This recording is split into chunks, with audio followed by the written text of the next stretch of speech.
As you may recall, Jersey City Council passed a resolution recommending Jersey City Public Schools to honor Muslim holidays. This was a resolution urging the Jersey City Public Schools to observe various religious holidays in the public school calendar beginning in the 2015-2016 academic year. Jessica Abdelnabi started a petition which collected over 450 signatures asking Jersey City Public Schools to consider Muslim holidays as part of its school closure list.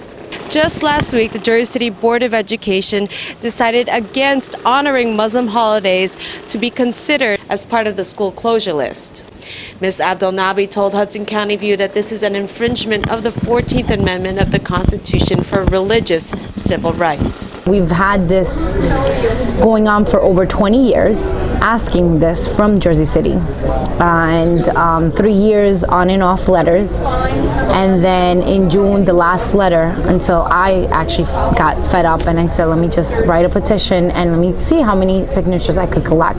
Up to now, we've gone over 500. We do have 276,000 constituents here in Jersey City. In Hudson County itself, we have over 700,000 Muslims. So it's like we even want to get everyone in one city, we'll overpopulate this whole city. We are 35% of majority here. We are the second or third, it fluctuates with the Hispanics here in Jersey City. And we have our rights on Amendment 14. You cannot abide by that right. We have our right to celebrate the same way that other religious holidays are happening, and our children feel really left out. I think the board members, some of them did not know until the resolution passed through Jersey City in City Hall a week or 2 weeks ago. They had no awareness of it.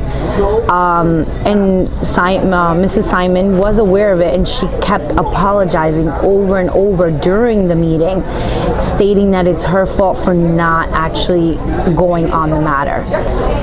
Would you consider it racism? I would consider it not racist. I would consider it more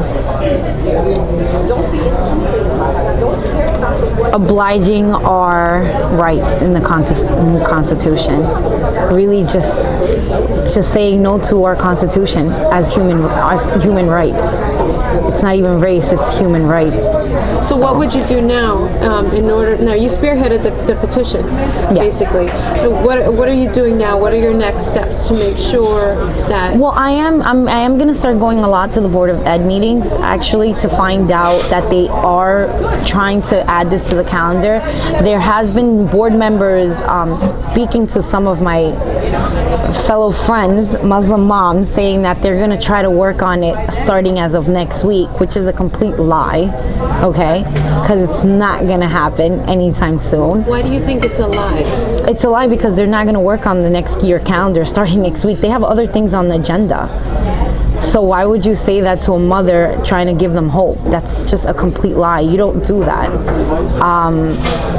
And especially that there's language barriers with some, I'm Hispanic and I'm born here, so I know my language barrier, there isn't. But for other non-native born U.S. American citizens, they don't understand certain language. That's why they went outrage a little bit in there, because there's a language barrier. And I did apologize to the board members. I really apologize that this happened, but there's a language barrier. You speak in a little highly more English etiquette, and and they don't understand that. And you have to go down onto our level, to the parents' level. This is a really board meeting for parents to come.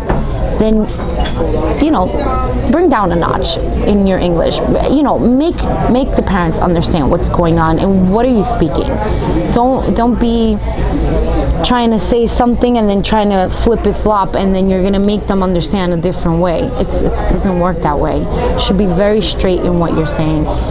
But my daughter, on October 26, 2012, she was absent on a Friday for Eid Al-Adha, and she wasn't able to make up her tests, and she was not able to know what they taught that day. And she was left behind a day. And she's in Hope in honors classes, and she does springboard classes. So her curriculum is really quick. It's you gotta get it, or you're left behind a little bit. So I would say that's the reason why I actually started this petition. It gave me so much push to just keep going. I'm Jeanette Jozu, Hudson County View, the eye of the community.